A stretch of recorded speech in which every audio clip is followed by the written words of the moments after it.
প্রিয় ভাই বোনেরা, আরেকটি দলের নেতাকে দেখলাম যে উনি কোথায় জানি গিয়েছেন এবং বক্তব্য দিচ্ছেন, তাকে বলে মানুষ শুধু ধরে যে গ্যাস দেন, গ্যাস দেন, গ্যাস নাই, গ্যাস নাই। হ্যাঁ, আমরা তো অস্বীকার করছি না যে গ্যাসের সমস্যা আছে, তবে তার উদ্দেশ্যে আমি বলতে চাই, সেই নেতাদের উদ্দেশ্যেও আমি বলতে চাই যারা মঞ্চে বসে পিছনে ফ্যানের বাতাস খেয়েছে, সামনে হারিকেন রেখেছে, সবার উদ্দেশ্যে বলতে চাই, বিএনপি জনগণের কাছে জন্য কাজ করছে। বিএনপির পরিকল্পনা রয়েছে জনগণের জন্য, কিভাবে আমরা জনগণের এই জ্বালানি সমস্যার সমাধান করব। ইনশাল্লাহ আগামী এই যে সংসদ 27 তারিখে শুরু হবে, এই সংসদে আমরা সংসদের মধ্যেই আমরা বাংলাদেশের জনগণের সামনে উপস্থাপন করব আগামী 10 বছর আমরা কিভাবে এই দেশের মানুষের জন্য জ্বালানি সমস্যার সমাধান করব, সেই পরিকল্পনা দেব।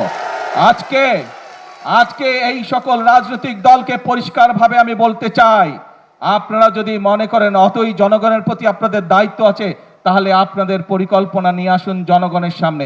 আপনাদের পরিকল্পনা যদি আগামী 3 মাসের মধ্যে সমস্যার সমাধান করে দিতে পারে, তাহলে আমি আপনাদের পরিকল্পনায় গ্রহণ করব। তাদের প্রতি আমি চ্যালেঞ্জ ছুড়ে দিলাম।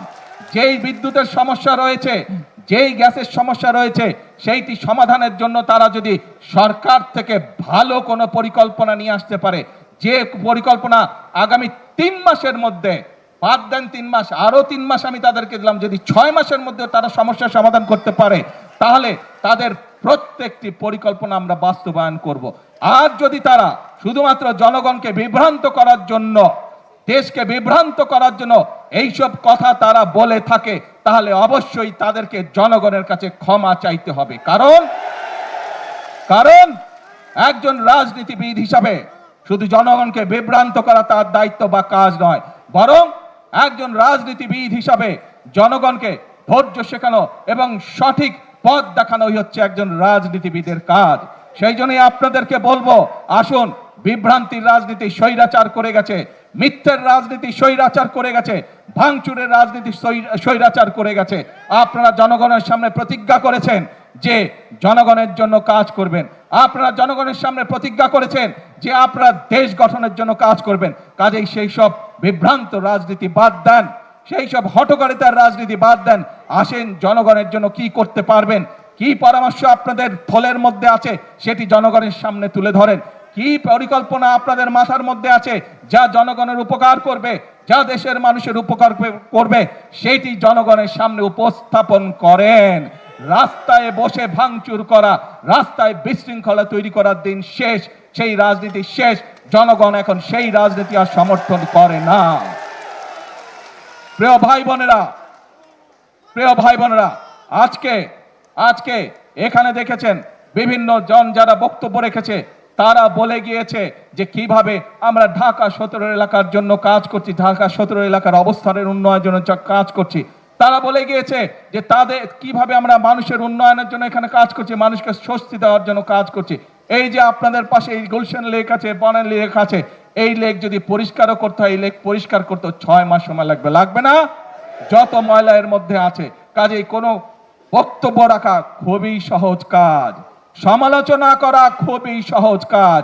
যদি মুরত থাকে, আসেন, শার্টের হাত গুটিয়ে, হ্যান্ডেল পরে, কেচ পরে, কোদালাতে মাঠে নামুন, মানুষের জন্য কাজ করুন, দেশের জন্য কাজ করুন, সঠিক কথা বলুন। এমন কোনো কথা বলবেন না যেই কথা বলে দেশে বিশৃঙ্খলা তৈরি হয়, এমন কোনো কাজ করবেন না যেই কথা বললে বিশৃঙ্খলা তৈরি হয় রাজপথে। কারণ স্বৈরাচার বসে আছে, স্বৈরাচারের সাথে বিগত 17 বছর বাংলাদেশ জাতীয়তাবাদী দলের প্রত্যেকটি নেতাকর্মী যুদ্ধ করে টিকেছিল, এই রাজপথেই তারা টিকেছিল। আর কোন রাজনৈতিক অন্য যারা ছিল তারা আমাদের সাথে ছিল। যারা আজকে বড় বড় গলা উঁচু করে কথা বলছে, যারা আজকে বড় বড় গলা দিয়ে বিশৃঙ্খল কথা বলছে, বিভ্রান্তিকর কথা বলছে, 17 বছর মানুষ আপনাদেরকে রাজপথে দেখতে পায় নাই। এখনো রয়ে গেছে পত্রিকাগুলো, বিগত 17 বছর পত্রিকাগুলো রয়ে গেছে, বের করুন পত্রিকাগুলো। পত্রিকার পাতায় এখনো ছবি আছে কিভাবে আমার দলের, বাংলাদেশ জাতীয়তাবাদী দলের বিএনপির নেতাকর্মীরা কিভাবে অত্যাচারিত হয়েছে, কিভাবে নির্যাতিত হয়েছে, কিভাবে গুমখুনের শিকার হয়েছে, কিভাবে কারাবরণ করেছে, কি বক্তব্য তারা দিয়েছে, সেই সবগুলো এখনো পত্রিকার পাতায় রয়ে গেছে কম বেশি।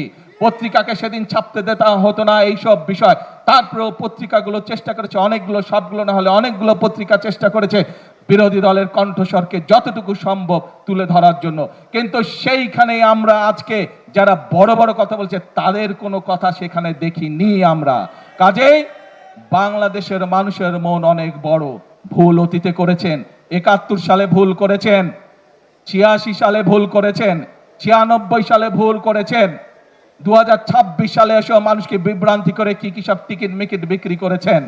আসেন এইসব বিভ্রান্তির রাজনীতি থেকে বেরিয়ে আসুন, এইসব মিথ্যার রাজনীতি থেকে বেরিয়ে আসুন, এইসব উস্কানি দেওয়ার রাজনীতি থেকে বেরিয়ে আসুন। সত্যিকার ভাবে জনগণের কাজ হতে পারে, সত্যিকার ভাবে দেশ এগিয়ে যেতে পারে।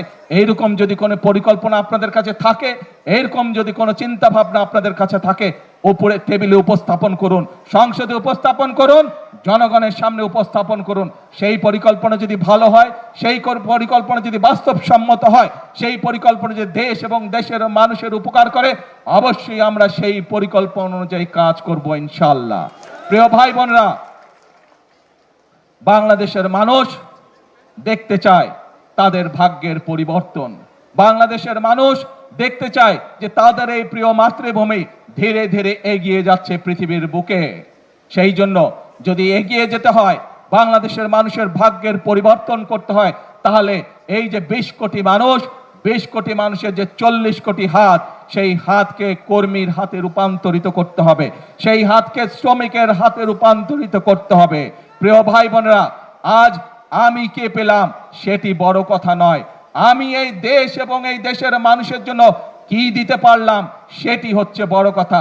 আমি এই দেশ এবং দেশের মানুষের জন্য কি করতে পারলাম সেটাই হচ্ছে আজকে বড় কথা। আসুন এই কথাটিকে মনে ধারণ করে, এই কথাটির উপরে শপথ গ্রহণ করে, এই কথাটির উপরে প্রতিজ্ঞা করে আজকে আমরা দেশনেত্রী বেগম খালেদা জিয়ার জন্য আল্লাহর দরবারে হাত তুলে দোয়া করি। যে পথ, দেশ গঠনের যে পথ আমাদেরকে শহীদ জিয়া দেখিয়ে গিয়েছেন, যে পথে আমাদেরকে দেশনেত্রী খালেদা জিয়া নিয়ে গিয়েছেন যখন দেশ পরিচালনার দায়িত্ব ছিলেন, আমরা সেই পথে বাংলাদেশের জনগণকে ধাবিত করতে চাই, আমরা সেই পথে বাংলাদেশকে এগিয়ে নিয়ে যেতে চাই। এই হোক আজকে দেশনেত্রী বেগম খালেদা জিয়ার ৮২তম জন্মদিনের শপথ, এই হোক আজকের এই দিনে আমাদের প্রতিজ্ঞা। এই প্রতিজ্ঞা রেখে, এই শপথের প্রত্যাশা করে আমার বক্তব্য শেষ করছি।